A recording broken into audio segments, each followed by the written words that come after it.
세상을 살아가다 보면 누군가에 의해서 인정받는 여러 가지 예식을 할 때가 있습니다. 그 중에 예를 들어서 남녀 두 사람이 한 가정을 이룬다는 의미로 많은 정인들 앞에서 서약하고 부부가 되는 예식을 하지요. 우리는 그것을 결혼식이라고 합니다. 이와 마찬가지로 나라의 일꾼을 세워서 그 직임을 확인할 때 기념식을 하는데 그 예식을 취임식 이렇게 표현하기도 합니다. 누구든지 이런 예식을 하고 난 뒤에는 그 직분에 맞는 권위가 주어지게 됩니다. 교회에서도 목사나 장로나 권사나 집사님들에게 직분을 줄 때 임직식이라는 예식을 통해서 직분을 맡기게 되지요. 이렇게 임직을 받고 나면 그 직분에 맞게 봉사의 삶을 살게 되는 것입니다. 성경에는 어떤 방식으로 직분을 주었는가 살펴보게 되면 오늘 본문에 나오는 말씀처럼 성경에는 기름을 부어 그 권위를 인정하게 했다 이렇게 이야기를 합니다. 기름을 붓는다. 일정한 예식의 식을 갖추어서 기념식을 하는 것과 같은 그런 의미입니다. 그 가운데 기름을 붓는다라는 이 기름은 올리브유를 사용했었습니다. 이 올리브유는 아주 고대 근동에서 모든 사람들의 먹고 마시는데 꼭 필요한 주식이었었습니다. 요리하는데 특히 또 불을 켜는데도 심지어 화장품 이런 등에도 쓰임을 받았던 그런 아주 소중한 재료였었습니다. 성경에서 올리브유는 성령의 상징으로 사용되기도 하며 기름 붓는 행위에 올리브유를 사용하는 것은 신의 은총, 권세, 축복을 받는 사람에게 주는 그런 예식용, 그 예식용으로 올리브유가 쓰임을 받았습니다. 특히 구약 성서에 보면 대제사장 아니면 또 왕 이런 분들에게 직분을 내릴 때 왕에게는 대관시라고 이렇게 이야기하죠. 그 직분에 대한 헌신의 상징으로 기름을 바르는 행위를 했었습니다. 이 기름을 사용하는 의미, 직분을 받는 사람이 신에 의해 선택이 되어지고 그 신의 은총으로 권위를 입게 되었다라는 것을 증명하기 위함이었습니다.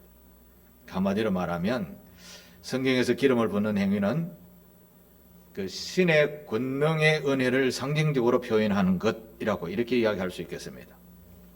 이 개인에게는 영적인 선물과 축복을 의미하는 시기도 하는 것이죠. 오늘 본문에는 이 기름을 사울이라는 인물에게 붓습니다.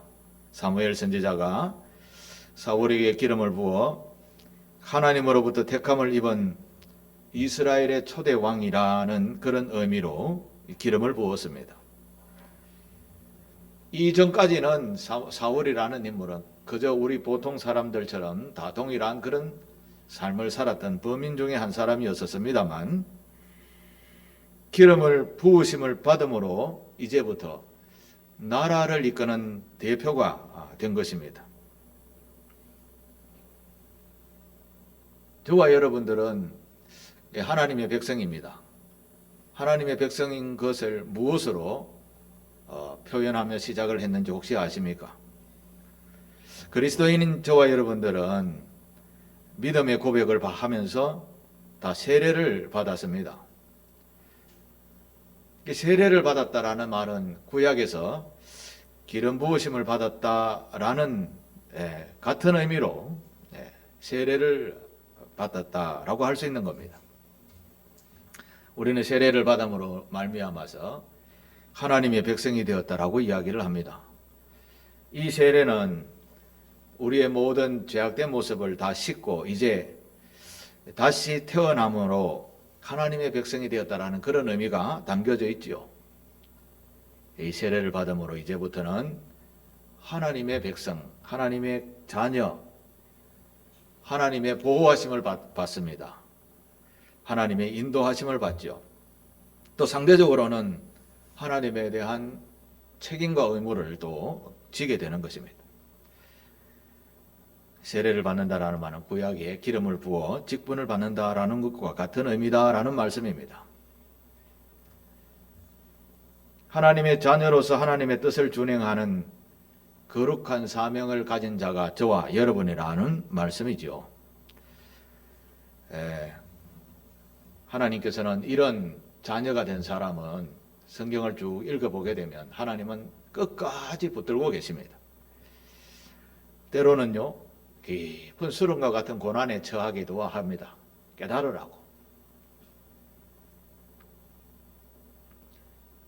출애굽이라는 우리 성경에 나오는 이야기를 우리가 한번 돌아보십시오. 이스라엘 백성들이 출애굽을 할 때 보면 하나님께서 언제까지 그들을 인도하셨는가라는 것을 알 수 있게 합니다. 하나님은 어디까지 보호하셨는지 아십니까? 지난주에도 말씀을 드렸습니다만 사무엘상 2장 30절 하반절에 보면 이런 말씀이 있죠. 나를 존중히 여기는 자를 내가 존중히 여기고 나를 멸시하는 자를 내가 경멸하리라. 이건 굉장히 중요한 말에서 제가 계속해서 반복해 말씀을 전합니다. 다시 한번 읽겠습니다. 같이 한번 읽을까요? 시작. 나를 존중히 여기는 자를 내가 존중히 여기고 나를 멸시하는 자를 내가 경멸하리라. 이런 복이 여러분에게 있게 되기를 바랍니다. 이스라엘 백성들이 하나님을 끝까지 믿고 신뢰하고 따르면 하나님도 그와 상대적으로 그 백성들에게 평강과 번영의 축복을 늘 허락해 주셨습니다. 그런데 어떻습니까? 사람이 그렇지 않지요. 불평, 불만이 있을 때도 있고 쾌락의 미혹의 영에 이끌려서 죄악으로 쉽게 넘어갈 때도 있습니다. 하나님을 멀리 떠나버릴 때가 많이 있습니다. 그랬더니 하나님은 그 백성들이 다시 정신 차리고 돌아오도록 어떤 모양으로 재앙을 보내기도 하고 어떤 때는 전쟁을 벌려서 다시 돌아오게 하시는 그런 은총도 베풀어 주셨습니다. 마찬가지로 저와 여러분도 세례를 받는 하나님의 거룩한 백성입니다. 거룩한 백성은 된 자로서 하나님을 경외하는 것은 반드시 있어야 할 사항인 것이죠. 그런데 앞에 말씀처럼 존중하지 않고 경멸한다든가 하나님을 버리고 세상을 향하여 나아가게 되면 하나님은 우리를 끝까지 붙들고 계시기 때문에 노임을 받지 못하시는 거죠. 그러면 노임을 받지 못한다는 말은 엄청난 고난 속, 시련 속에서 다듬어져서 깨닫고 돌아오게 하시기까지 붙들고 계시는 분, 그게 바로 우리 하나님이십니다. 이런 삶을 성경은 우리에게 늘 가르쳐 주면서도 우리는 깨닫지 못하고 살아갑니다. 현실을 한번 보십시오. 세례를 받은 하나님의 백성조차도 하나님을 찾을 때 보면 자기가 꼭 필요할 때만 찾습니다. 자기의 소견에 옳은 대로 행하는 삶을 살 때에는 하나님이 내 편이고 내 마음대로 안 되면 하나님은 나를 미워하는가 보다 이렇게 생각을 합니다. 그런 말씀들이 집약적으로 잘 기록되어진 것이 사사기라는 책이죠. 하나님을 잘 섬기면 늘 평강이 찾아오게 되고 지켜주시는 분도 많아지게 됩니다. 그런데 떠나면 기근과 지진과 아니면 전쟁 이런 것들이 벌어지게 되죠. 그런데 끝까지 하나님은 놓지 않고 붙들고 계시다는 것이 더 중요하죠. 우리는 한번 그리스도인 된 사람으로서 끝까지 하나님의 보호하심을 받는다. 이걸 기억하시면서 하나님을 경외하고 축복 있는 삶, 번영 있는 삶을 살게 되시기를 바랍니다. 하나님의 백성은 예수님께서 가르치신 기도문에 잘 드러나 있지요. 하나님의 나라가 임하시기를 간절히 바라며 기도하는 그런 삶을 살아야 합니다. 하나님의 뜻이 이 땅 가운데 이루어지기를 소망합니다. 그게 우리가 기도해야 할 게 제일 큰 제목인 거죠. 하나님의 나라가 이 땅 가운데 세워지면 우리는 그야말로 제일 복이 있는 삶을 살게 됩니다. 하나님의 나라가 이 땅 가운데 세워지기를 하나님의 일꾼들을 통해서 세워져야 되는데 그렇지 않다라는 거죠. 하나님의 백성의 몫을 제대로 하지 못할 때가 너무나 많다라는 것입니다. 제가 이 시대를 같이 살아가면서 늘 뉴스와 여러 가지 소식들을 많이 접하게 됩니다. 어느 것 하나 하나님을 기쁘시게 하는 소식들이 어디에 있는가를 생각해 봅니다. 특히 코로나 시대를 지나면서 하나님 보시기에 우리가 얼마나 기뻐하고 하나님이 춤을 출 만큼 그런 모습이 우리에게 있는가? 아무리 생각해도 보이지 않는다라는 거죠. 코로나라는 이런 전염병이 가득한 곳에도 교회마저도 기가 팍 죽어가지고 고개를 들 수 없을 만큼 잠잠히 있는 이런 모습들. 이 하나님 기뻐하실까요? 그리스도인인 저와 여러분들은 하나님의 나라가 이 땅, 하나님께서 꿈꾸시는 나라가 어떤 나라인가를 생각하며 하나님께 대한 일정한 예를 갖추어서 예배하고 또 우리의 삶을 통해서 하나님께 영광 돌리는 삶, 이게 가장 복이 있는 삶이 될 줄 믿고 또한 우리가 그 책임의식을 감당해야 하는 줄 믿습니다. 하나님의 백성들은 한마디로 말하면 세상 사람들과 달리 살아야 됩니다. 모범을 보여야 되는 것이죠. 하나님을 내가 이렇게 섬기고 살았더니 하나님께서 나에게 이런 복을 주셨습니다 라고 간증하며 사는 것이 제일 복이 있지 않겠습니까? 이 기름 부음 받은 하나님의 귀한 직분자들조차도 하나님에 대해서 필요할 때만 찾는 그런 삶, 이게 우리 현실의 모습인 것입니다. 이게 과연 믿지 않는 사람들에게 모범이 될 수 있겠습니까? 그리스도인으로서 모범을 보이는 삶을 어떻게 하면 살 수 있을까요? 그리스도인으로서 모범된 삶을 살려면 우리는 일상생활 속에서 무엇인가를 행동으로 옮기는 삶이 필요합니다. 그래서 예수님의 친동생이었던 야고보도 이런 말씀을 하죠. 야고보서 2장 26절에 보면 영혼 없는 몸이 죽었다. 그래서 행함이 없는 믿음도 죽은 것이다. 그렇게 표현했습니다. 영혼 없는 몸이 죽은 것 같이 행함이 없는 믿음은 죽은 것이다. 이 말은 무슨 말입니까? 하나님의 거룩한 백성은 백성답게 살아야 될 의무가 있다라는 말씀이죠.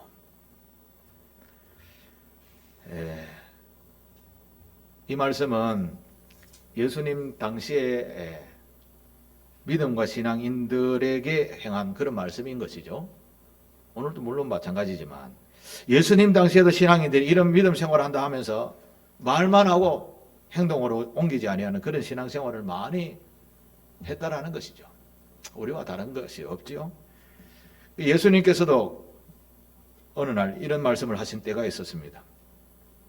마태복음 23장 3절에 보면 어느 날 예수께서 서기관과 바리새인들이 모세의 자리에 또 앉아 있는 것을 보고 상석에 앉아 있는 것을 보고 이런 말씀을 하십니다.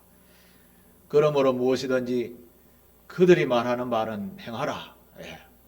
서기관과 바리새인들이 행하는 말을 행하라. 그러나 그들이 하는 행위는 본받지 말라. 무슨 말입니까? 그들은 늘 좋은 것을 취하고 높은 것을 취하고 야 이거 해 저거 해 이런 것만 했다라는 것이죠.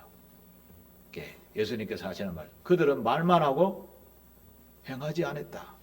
말은 하나님의 말씀을 담으면서 행동은 하지 않았다라는 말을 한 것이죠. 예수께서 이런 말씀을 하신 것은 시대가 지난 오늘에도 마찬가지입니다. 당시 종교 지도자들도 하나님의 말씀을 이렇게 경홀히 여기고 실천하지 않았습니다. 그러면서 속으로 생각해는 나같이 경건한 사람이 어디 있냐 이렇게 생각했다라는 거죠. 열매 없는 신앙을 말씀하는 것입니다. 예수님께서도 이런 자를 본받지 말라고 하신 것처럼 우리 또한 신앙생활에서 모범된 삶을 살기 위해서 무엇인가를 좀 움직여야 되겠다. 기름 부으신 자, 세례받은 자로서 우리가 무엇인가를 행하며 살아야 되지 않겠는가. 이런 정신과 자세를 가져야 하는 것입니다. 그래서 오늘 기름 부음 받은 그리스도인으로서 살아가야 할 자세, 그것을 한번 생각해 봅니다. 먼저 제가 그리스도인으로서 살아가야 할 자세는 수없이 많습니다. 대표적으로 몇 가지만 생각해 보겠습니다. 먼저 첫 번째는 예수께서 보여주신 십자가 사랑, 그 십자가 사랑을 우리가 깊이 생각하면서 사랑하며 살아야 된다는 것입니다. 우리가 실제적으로 사랑하며 살고 있는가를 한번 생각해 보십시오. 하나님은 우리에게 어떤 사랑을 베푸셨는가 하면 십자가 사랑을 우리에게 베풀어 주셨죠. 사도 요한은 이런 말을 하기도 했습니다. 요한 1세 보면 요한 1서 4장 16절에 보면 하나님이 우리를 사랑하는 사랑을 우리가 알고 믿었다라고 이야기합니다. 그 십자가 사랑인 거죠. 그래서 하나님은 사랑이시니라. 여기에서 중간에 중략 다 빼고 딱 하나님은 사랑이시니라. 우리 또한 그렇게 말하죠. 하나님은 사랑이십니다. 그 사랑 안에 거하는 자는 하나님 안에 거하고 하나님도 그 안에 거하시느니라. 이렇게 쉽게 생각합니다만 하나님의 사랑은 과히 어마어마한 사랑입니다. 예를 한 가지 들겠습니다. 예수님께서 십자가에 달려 돌아가실 때 제일 마지막에 하신 말씀이 무엇인지 아십니까? 십자가에서 다 이루었답니까? 엘리 엘리 라마 사박다니라는 말을 하셨습니다. 마태복음 27장 46절에 제9시쯤 예수께서 크게 소리질러 이르되 엘리 엘리 라마 사박다니 하시니 이는 곧 나의 하나님 나의 하나님 어찌하여 나를 버리셨나이까 하는 뜻이라. 예수님이요, 하나님 왜 나를 버리십니까? 왜 나를 버리십니까? 이 말을 이해하실 수 있겠습니까? 여기에는 하나님의 사랑이 깊은 사랑이 담겨져 있습니다.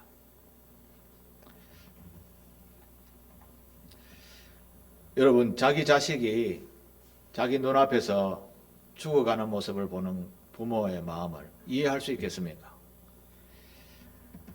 지진 난 그 사진에 보니까 아버지가 딸의 손을 잡고 죽어 있는 딸의 손을 잡고 있는 슬퍼하는 모습을 보면서 너무 가슴이 아팠습니다.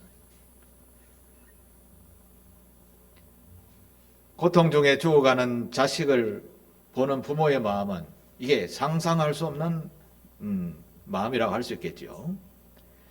그러나 하나님은 예수께서 구하는 어찌하여 나를 버리십니까? 라는 말을 들으시고요. 내가 하나님 같으면요, 제가 하나님 같으면 기적을 다 보일 수 있잖아요. 피만 흘러도 하나도 안 아프게 해라. 그럼 하나도 안 아프고. 사람들이 보기에 아주 불쌍하게 보여라. 그렇게도 보이게 되기도 합니다.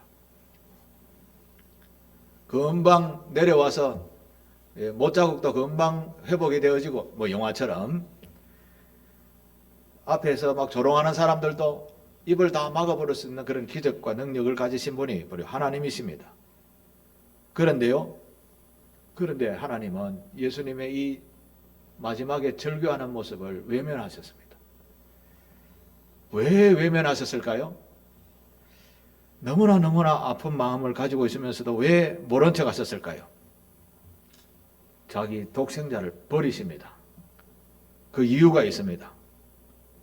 그것은 인류의 모든 인간의 죄를 인간의 모든 죄의 값을 치러야 하는 그 죄값이 있기 때문에 그렇습니다. 신의 목숨값을 주고 그 인류의 모든 죄악의 값을 치르는 거죠.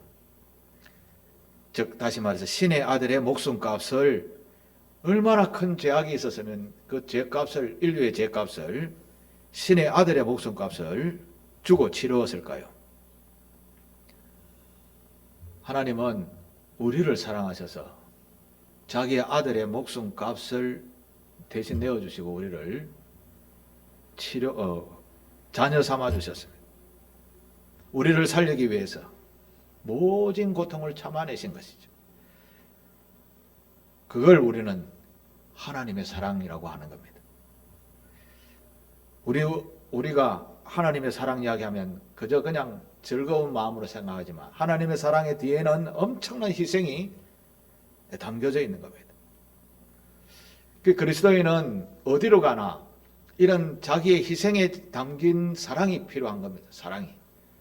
교회에 섬기는 것도 그렇습니다. 이웃을 섬기는 것도 그렇습니다. 자기의 희생이 담기지 아니하는 사랑은 거짓 사랑인 거죠. 우리는 이런 사랑을 가벼이 생각할 때가 많습니다. 잊지 말아야 합니다. 우리 아버지 하나님처럼 이런 사랑을 우리가 어찌 다 베풀 수가 있겠습니까만, 그러나 조금이라도 소외되고 힘들고 어려운 이웃을 돕는 일, 우리가 할 수 있으면 할 수 있는 한 해야 하는 줄 믿습니다.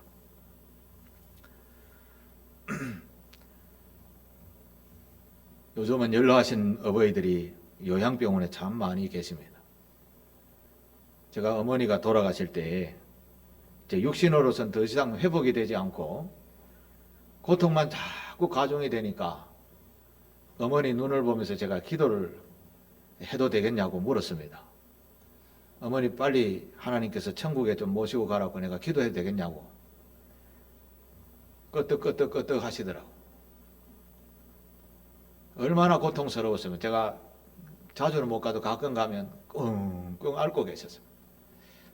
의사들에게도 고통스럽지 아니하는 최고의 그 마취 주사입니까? 그런 거 좀 놔주십시오. 어쨌든 평안하시도록. 그런데 같이 누워 계시는 중환자들을 볼 때는 옆에 막 손을 다 묶어 놓고, 이제 너무 고통스러우니까 주사바늘을 막 자기 의식이 없이 막 건들고 하니까 묶어 놨습니다. 여러분, 그런 걸 생각하면 저는 참 너무나 가슴이 아픕니다. 사람이 고통스러운데 자기 마음대로 움직이지 못한다. 가만히 누워가 묶여서 욕창이 생기고 이런 거 생각해 보십시오. 얼마나 고통스러울까요? 세상에 이런 말이 있죠. 998823. 이게 무슨 말인지 아십니까? 998823. 제가 설명해 드리겠습니다. 99살까지 팔팔하게 사다가 2, 3일 병원에 계시다가 돌아가시는 거. 처음 들으셨습니까? 998823. 이런 축복이 여러분에게 있게 되기를 바랍니다. 아멘 소리가. 여러분, 이렇게 하나님 앞에 가도록 기도하셔야 됩니다.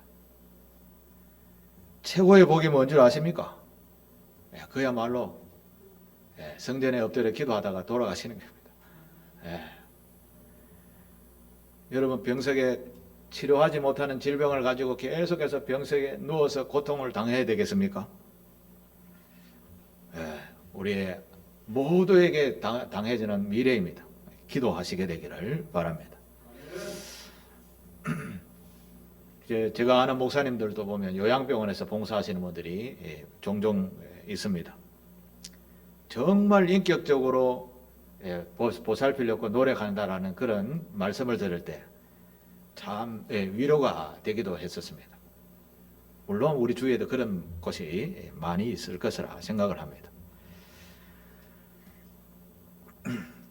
우리 교회도 어버이들이 많기에 우리 모두가 기도해야 될 줄로 믿습니다. 저는 어버이들의 건강을 위해서 늘 기도하고 있습니다. 코로나 약 3년을 동안 지나면서 제대로 대화도 제대로 하지 못한 그런 시간들이 참 많이 있었습니다. 그래서 이번 주 수요일 날에 어르신들과 함께 한번 식사하는 모임을 가지려고 모임을 이렇게 마련했습니다. 빠지지 마시고 수요일 오전 11시에 교회에 다 오시게 되기를 바랍니다. 제가 말씀드리면 다 잊어버리죠? 또 전화하도록 하겠습니다. 하나님께서 베푸신 그의 사랑을 우리가 마음에 깊이 담으셔야 됩니다. 깊이 담고 희생적인 사랑을 겉으로 표현하는 삶, 이게 하나님 앞에서 우리가 최소한의 책임의식을 감당하는 그리스도인의 모습이 아닐까요? 이런 마음을 가지고 눈에 보이는 대로 작거나 크거나 사랑하며 사는 저와 여러분 되시기를 바랍니다. 두 번째로 기름 부음 받은 그리스도인으로서 살아가야 할 자세, 두 번째는 제가 순종이라는 단어를 생각해 봤습니다. 이 순종, 참 순종이 잘 안 됩니다. 다른 말로 하면 실천, 서비스, 섬김, 이게 참 잘 안 되죠.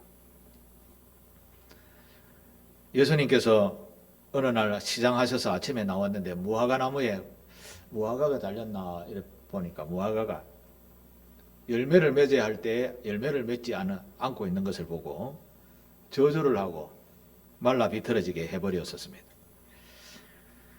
이 말은 무슨 말인가 하면 무화과 나무의 정체성은 무화과를 열매를 맺어서 사람들에게 제공하는 것이 그의 정체성이죠.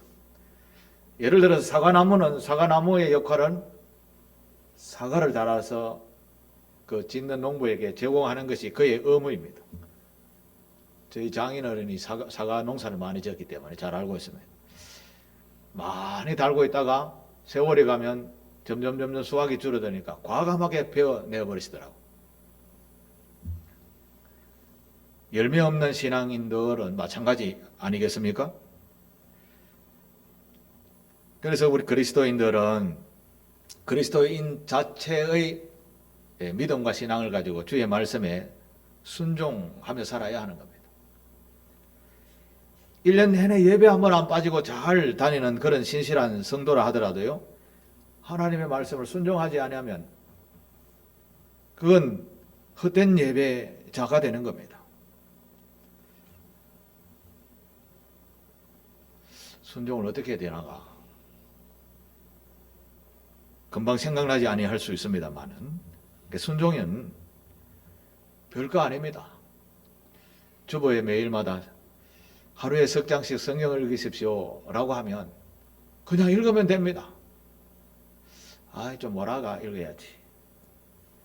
귀찮아. 이게 순종이 아닙니다. 단순하게 나에게 덕이 되는 이야기를 들으면 그냥 실천에 옮기면 되는 겁니다. 엘리 대제사장에 보면 홈니와 비나스라는 두 아들이 있었다고 했죠. 그 아들들은 아버지의 말을 경홀히 여겼습니다. 어릴 때부터 대제사장의 아들로 자라났는데도 하나님을 몰랐습니다. 아버지의 말을 절대 순종하지 않으니까 알 길이 없는 거죠. 결국은 그 가문이 멸문지화를 당하지 않습니까? 그래서 우리는 하나님의 말씀을 들으러 교회에 나오십시오 하면 그냥 나오면 됩니다. 순종, 이게 순종인 것이죠. 그냥 왜 나와야 되는가? 로마서 10장 17절에 보면 믿음은 들으면서 난다고 했기 때문에 그렇습니다. 그냥 들으면 믿음은 자동으로 생기게 됩니다. 교회 나올 형편이 못 되면 지금도 방송으로 그냥 생중계가 되고 있는데 방송을 통하여 보면 됩니다. 또 TV에는 얼마나 많은 설교 방송들이 있습니까? 자꾸 들으시면 나도 모르게 나에게 믿음이 생기게 되고 그것을 실제 생활 속에 적용하게 되는 겁니다. 작은 것이라도 실천해 보라는 말씀입니다. 제가 오늘 아침에도 새벽기도 하고 집에 가서 아침을 좀 먹으면서 뉴스를 트는데 튀르키예, 시리아에서 그 지진 났는 것을 복구하고 구조하는 이런 일을 일어나는 것을 보았습니다. 제가 눈물이 막 나더라고요. 얼마나 참혹한지요. 참고로 티르키아라는 말은 원래 터키어입니다. 터키라고 했죠. 터키는 영어식 발음이라서 조금 경홀한 이야기입니다. 예. 터키라는 말은 미국에서 추수감사절에 잡아먹는 그게 뭐죠? 우리말로 칠면조. 그걸 터키라고 합니다. 그래서 이 터키아 정부에서 유엔에다가 우리나라 국호를 바꿔달라 해서 용감한 나라 트리키에 이렇게 바꿨습니다. 이제 앞으로는 트리키에라고 해야 된다고 합니다. 트리키에에서 지진하는 이 소식을 우리가 듣고 작지만 우리 또한 헌금을 모아서 보내드리자. 그렇게 우리 장로님들과 이야기를 해서 봉투를 뒤에 준비를 해놨습니다.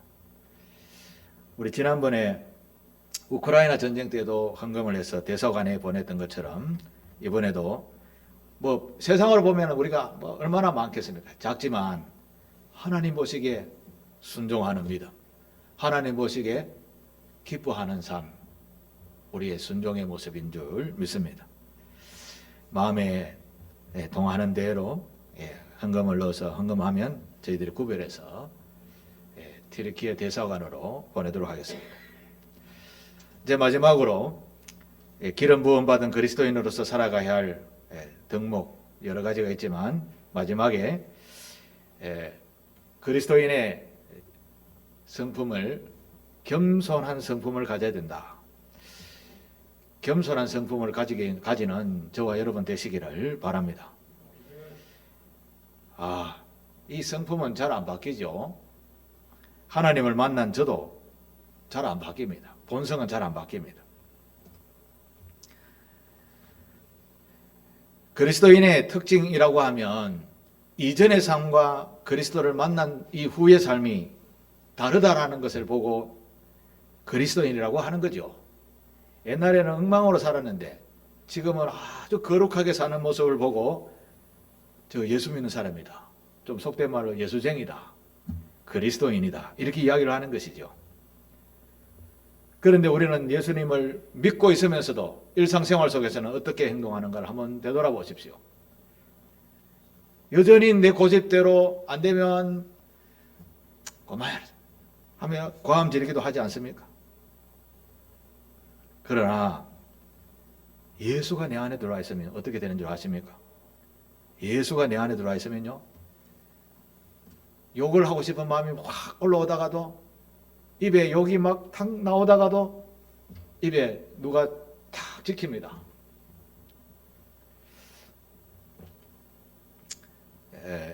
시편 141편 3절에 보면 여호와여 내 입에 파수꾼을 세우시고 내 입술의 문을 지키소서. 기가 막힌 표현이죠. 제가 젊을 때에도 아내하고 막 다툼을 하다가 예수 만나고 난 뒤에는 아내가 막 화나는 일을 이야기해도 저는 입을 다 다뭅니다. 왜 그럴까요? 입에 파수꾼이 딱 서 있기 때문에 그렇습니다. 좀 표현이 좀 이상할지도 모르겠는데 우리 그리스도인의 입에는 우리 입 앞에는 파수꾼이 한 명 서가 있는 겁니다.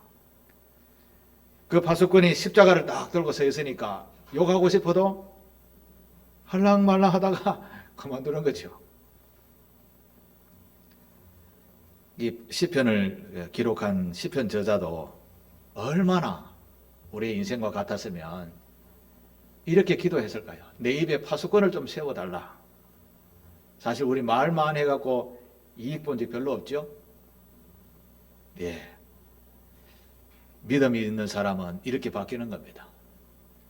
그야말로 믿음이 들어오고 난 뒤에, 예수가 내 안에 들어오고 난 뒤에 이제 나의 행동을 통해서 나가는 것은 거룩한 성품이 나가는 겁니다. 고급스럽네. 다른 사람들이 볼 때, 야, 거룩이라고 하죠. 야, 거룩하게 보이네. 이렇게는 어떻게 되는가 하면 예수가 내 안에 있을 때 그렇게 되는 겁니다. 그리스도의 성품을 닮도록 성경 말씀을 부지런히 읽고 듣고 배우고 또 기도하여서 이 시대에 기름 부음 받은 그리스도인으로서 이웃들에게 이런 성품을 나타내며 증거하는 저와 여러분 되시기를 바라겠습니다. 이제 말씀을 정리해 보겠습니다. 여러분, 요즘 세계 최고의 이슈가 뭔 줄 아십니까? 세계에서 지금 최고의 이슈는 들어본지 모르겠습니다만 챗 GPT라는 이야기 들어보셨어요? 챗 GPT. 인공지능입니다. 인공지능 쉽게 말하면 컴퓨터가 제가 질문하면 컴퓨터가 인간보다도 더 많은 방대한 지식을 다 배워서 대답을 해주는 겁니다. 제가 챗 GPT에다 들어가서 질문을 해봤습니다.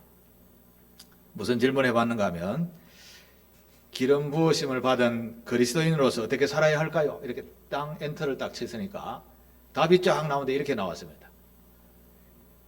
제가 한번 읽어보겠습니다. 오늘날 기독교인으로서 다른 사람들에게 모범이 되는 삶을 사는 것은 특정한 태도와 행동을 채택하는 것을 포함한다. 그리고 그리스도인은 예수를 따라 살아야 하며 성실하게 살아야 하며 동정심을 가져야 하며 복음을 나누는 삶을 살아야 한다. 맞죠? 좀 기니까 중략했습니다. 자, 이러한 태도와 실천을 채택함으로써 기독교인들은 다른 사람들의 모범이 되고 하나님께 영광을 돌리는 삶을 살 수 있다. 이게 컴퓨터가 하는 이야기입니다. 놀랍죠? 우리는 앞으로 이런 시대에 살아가게 됩니다. 그래서 우리는 끊임없이 컴퓨터보다 못하면 되겠습니까? 끊임없이 배우고 익히며 하나님의 말씀대로 살아야 될 줄로 믿습니다. 그렇지 않으면 우리는 언제나 낙오될지 모릅니다. 하나님이 나중에 네 누구라고 하면 우리가 뭐라고 대답해야 되겠습니까? 이제부터 기름 부음 받은 세례 받은 저와 여러분들이 살아가야 할 목적과 방향은 오직 하나님이십니다. 오직 주의 성품이십니다. 오직 주님을 닮아가기를 원합니다. 그의 말씀에 순종하겠습니다. 그 성품을 닮아 나의 삶의 모습 속에서 나타내며 살겠습니다. 이런 결단과 이런 마음을 가지고 늘 주님 앞에서 영광 돌리며 사람들에게 모범을 보이는 참 그리스도인 되시기를 주님의 이름으로 축복합니다. 기도하겠습니다. 거룩하신 하나님 아버지, 부족하고 연약한 저희들에게 주의 귀한 은혜의 말씀을 주셔서 감사합니다. 말씀대로 하나님을 온전히 섬기며 그 사랑의 깊이를 더하여 알게 하셔서 우리 또한 사랑을 하며 살아갈 수 있게 하옵소서. 겸손하게 하시고 온유한 성품이 되게 도와주시고 그 사랑을 우리의 몸으로 실천하면서 아름다운 열매를 맺는 우리 상길교회 교우들 다 되게 하옵소서. 예수님의 이름으로 기도하옵나이다. 아멘.